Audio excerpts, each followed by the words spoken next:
राजा मानधाता का जन्म वृत्तांत यानी कहानी। महाराज युधिष्ठिर ने पूछा, ब्रह्मांड राजा युवानासुर के पुत्र नरश्रेष्ठ मानधाता तीनों लोकों में विख्यात है, उनका जन्म किस प्रकार हुआ था? लोमश जी बोले, राजा युवानाथ इक्ष्वाकु वंश में उत्पन्न हुआ था। उसने एक शस्त्र अश्वमेध करके और भी बहुत से यज्ञ किए और उन सभी में बहुत बड़ी बड़ी दक्षिणाएं दी। अपने मंत्रियों पर राज्य का भार छोड़कर उन मनस्वी राजा ने मनोही ग्रह करते हुए निरंतर वन में ही रहना आरंभ कर दिया। एक बार महर्षि भृगु के पुत्र ने उनसे पुत्र प्राप्ति के लिए यज्ञ कराया। रात्रि के समय उपवास से गला सूख जाने के कारण राजा को बड़ी प्यास लगी। उसने आश्रम के भीतर जाकर जल मांगा, किंतु सब लोग रात्रि के जागरण से थक कर ऐसी गाढ़ी निंद्रा में पड़े थे कि किसी ने उसकी आवाज न सुनी। महर्षि मंत्रपूत जल का एक बड़ा कलश रख दिया। थोड़ा उसे देखकर राजा ने जल्दी से उसी में से कुछ जल पीकर अपनी प्यास बुझाई और उसे वहीं छोड़ दिया। कुछ देर में तपोधन भृगुपुत्र के सहित सब मुनिजन उठे और उन सभी उस घोड़े को जल से खाली देख तब उन सभी ने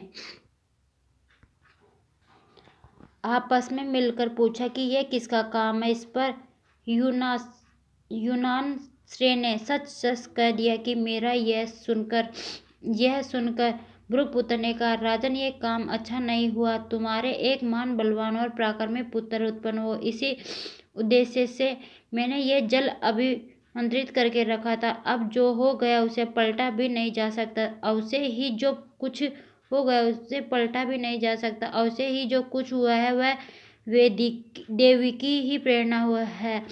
तुमने प्यास से व्याकुल होकर मंत्रपूत जल पिया है, इसलिए तुम्ही को एक पुत्र प्रसव करना होगा।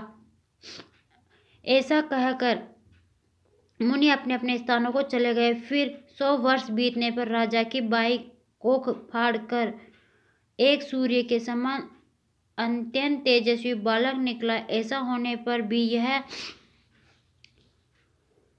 बड़ा आश्चर्य सा हुआ कि इससे राजकुमारी की मूर्ति नहीं हुई। उस बालक को देखने के लिए स्वयं देवराज इंद्र उस स्थान पर आए। उसने देवताओं से पूछा कि दास्यति, यह बालक क्या पिएगा? इस पर इंद्र ने उसके मुख में अपनी तर्जनी उंगली देकर कहा, माधाता, मेरी अंगुली पिएगा।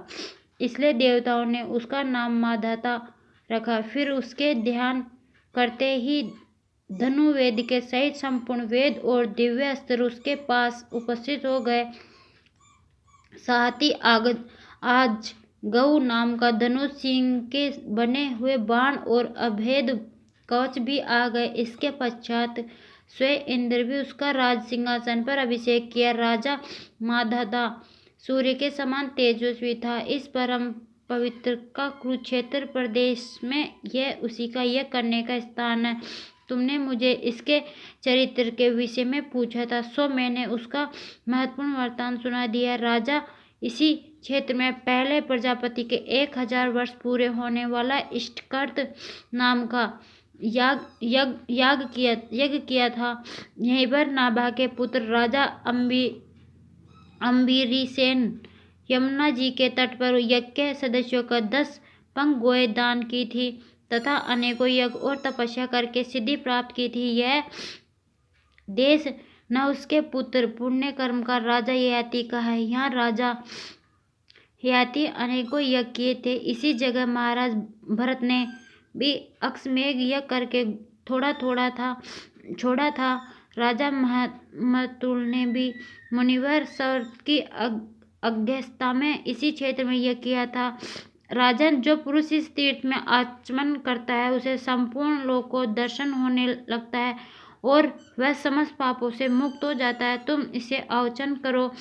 महर्षि लोमशन की यह बात सुनकर भाइयों के सहित धर्मराज युधिष्ठिर स्नान किया। उस समय महर्षि गण स्वस्थ वाचन कर रहे थे। स्नान कर चुकने पर उन्होंने लोमश जी से कहा, हे सत्य पराक्रमी मुनिवर, देखिए इस तप के प्रभाव से मुझे सब लोग दिखाई दे रहा है। मैं यहीं से शेष घोड़े पर चढ़े हुए अर्जुन को देख रहा हूँ। लोमश जी ने कहा, महाभाव, तुम्हारा कथन ठीक है। महर्षि गण इसी प्रकार स्वर्ग का दर्शन किया करते हैं। देखो, यह परम पवित्र सरस्वती नदी है। इसमें स्नान करने से पुरुष सब पापों से मुक्त हो जाता है। ये चारों ओर से 5-5 कोस के विरासत वाली प्रजापति ब्रह्मा की वेदी है।